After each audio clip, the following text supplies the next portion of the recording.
Betsalel, Oholiab et tous les hommes habiles en qui l'Éternel avait mis de la sagesse et de l'intelligence pour savoir effectuer tout l'ouvrage pour le culte du lieu saint, se mirent au travail selon tout ce que l'Éternel avait ordonné. Moïse appela Betsalel, Oholiab et tous les hommes habiles dans le cœur desquels l'Éternel avait mis de l'intelligence, tous ceux dont le cœur était disposé à s'appliquer à l'ouvrage pour l'exécuter. Ils prirent devant Moïse toutes les offrandes prélevées que les Israélites avaient apportées afin d'exécuter l'ouvrage pour le culte du lieu saint. Chaque matin, on apportait encore à Moïse des offrandes volontaires.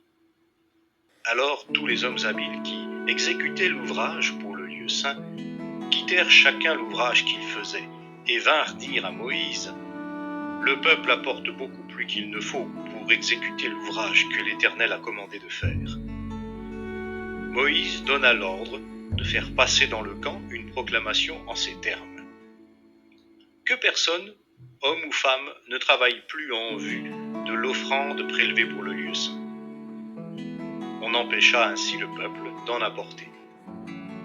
Les objets préparés suffisaient amplement pour tout l'ouvrage à faire. Tous les hommes habiles qui exécutèrent l'ouvrage firent le tabernacle avec 10 tentures de fin lin retors et d'étoffe violette, pourpre et cramoisie, avec des chérubins que l'on fit avec art. La longueur d'une tenture était de 28 coudées et la largeur d'une tenture était de 4 coudées. La mesure était la même pour toutes les tentures. L'on attacha 5 de ces tentures l'une à l'autre, et l'on attacha les 5 autres tentures l'une à l'autre. On fit des lacets violets au bord de la tenture, terminant le premier assemblage.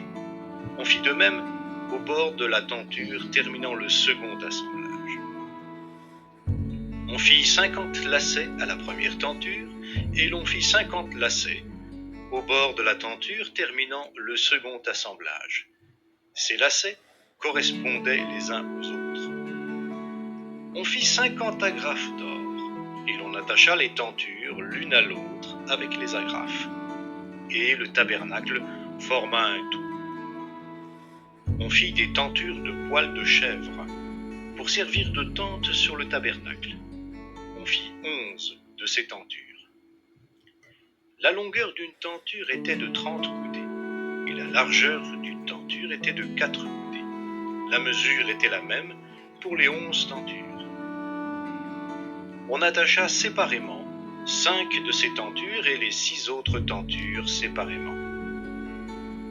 On fit 50 lacets au bord de la tenture, terminant un assemblage, et l'on fit 50 lacets au bord de la tenture du second assemblage.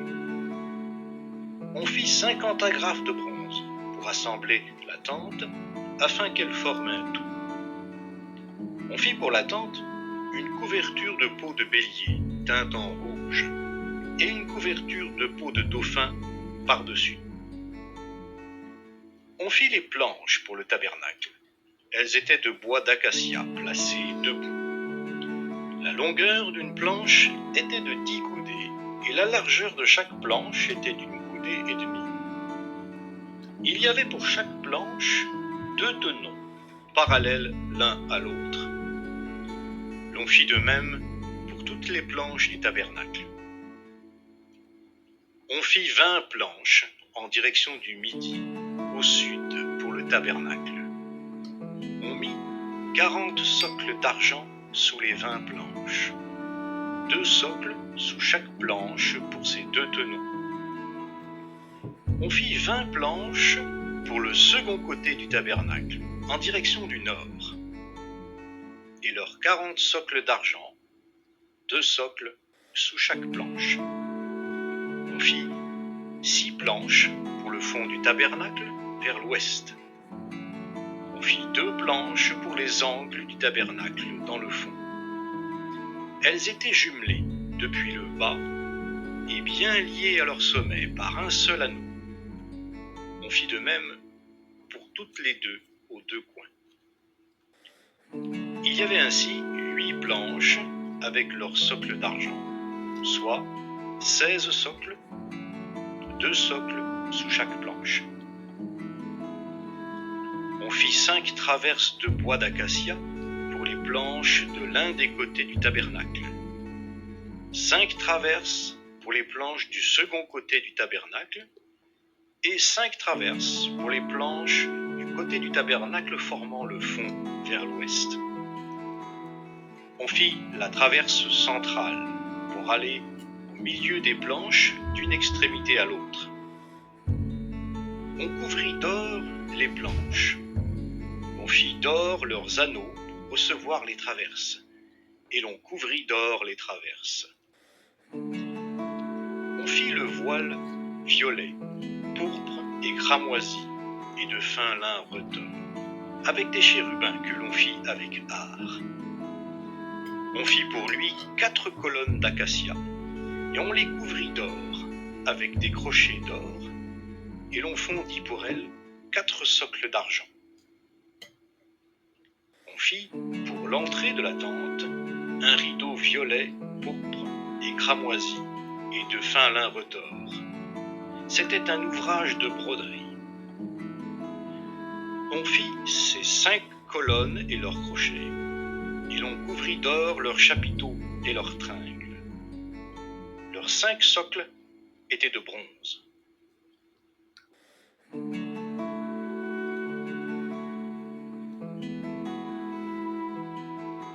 Chapitre 37. Betzalel fit l'arche en bois d'acacia, d'une longueur de 2 coudées et demie, d'une largeur d'1 coudée et demie, et d'une hauteur d'1 coudée et demie. Il la couvrit d'or pur à l'intérieur et à l'extérieur, et il fit une bordure d'or tout autour. Il fondit pour elle 4 anneaux d'or, qu'il mit à ses 4 coins, 2 anneaux d'un côté et 2 anneaux de l'autre côté. Il fit des barres en bois d'acacia et les couvrit d'or. Il introduisit les barres dans les anneaux, sur les côtés de l'arche pour porter l'arche. Il fit un propitiatoire d'or pur. Sa longueur était de 2 coudées et demie, et sa largeur d'1 coudée et demie. Il fit 2 chérubins d'or aux 2 extrémités du propitiatoire. Il les fit d'or battu, un chérubin à l'une des extrémités et un chérubin à l'autre extrémité. Il fit les chérubins d'une seule pièce, avec les 2 extrémités du propitiatoire.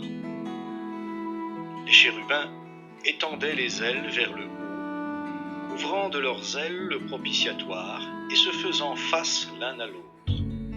Les chérubins avaient la face tournée vers le propitiatoire. Il fit la table en bois d'acacia. Sa longueur était de 2 coudées, sa largeur d'1 coudée et sa hauteur d'1 coudée et demie. Il la couvrit d'or pur, et il y fit une bordure d'or tout autour. Il y fit à l'entour un cadre d'1 palme. Il mit une bordure d'or tout autour du cadre. Il fondit, pour la table, 4 anneaux d'or et mit les anneaux aux 4 coins, correspondant aux 4 pieds. Les anneaux étaient près du cadre et recevaient les barres pour porter la table. Il fit les barres de bois d'acacia et les couvrit d'or. Elles servaient à porter la table. Il fit les ustensiles qu'on devait mettre sur la table, ses plats, ses coupes, ses bols et ses équières pour servir aux libations. Il les fit d'or pur. Il fit le chandelier d'or pur. Il fit le chandelier d'or battu. Son pied et sa tige, ses calices, ses corolles et ses fleurs étaient d'une seule pièce. 6 branches sortaient de ses côtés, 3 branches du chandelier de l'un des côtés et 3 branches du chandelier de l'autre. Il y avait sur une branche 3 calices en forme d'amande, avec corolle et fleurs, et sur une autre branche 3 calices en forme d'amande, avec corolle et fleurs. Il en était de même pour les 6 branches sortant du chandelier. à la tige du chandelier, il y avait 4 calices en forme d'amande, avec leurs corolles et leurs fleurs. Il y avait une corolle sous 2 des branches sortant du chandelier, une corolle sous 2 autres branches et une corolle sous 2 autres branches. Il en était de même pour les 6 branches sortant du chandelier. Les corolles et les branches du chandelier étaient une seule pièce. Il était tout entier d'or battu, d'or pur. Il fit ses 7 lampes, ses mouchettes et ses cendriers d'or pur. Il employa 1 talent d'or pur pour faire le chandelier avec tous ses ustensiles. Il fit l'autel des parfums en bois d'acacia. Sa longueur était d'1 coudée et sa largeur d'1 coudée. Il était carré et sa hauteur était de 2 coudées. Ses cornes formaient avec lui une seule pièce. Il le couvrit d'or pur, son plateau, ses parois, tout autour de ses cornes. Et il y fit une bordure d'or tout autour. Il fit, au-dessous de la bordure, 2 anneaux d'or aux 2 côtés. Il en fit de part et d'autre pour recevoir les barres qui servaient à le porter. Il fit des barres de bois d'acacia et les couvrit d'or. Il fit l'huile pour l'onction sainte et le parfum aromatique, pur, composé selon l'art du parfumeur.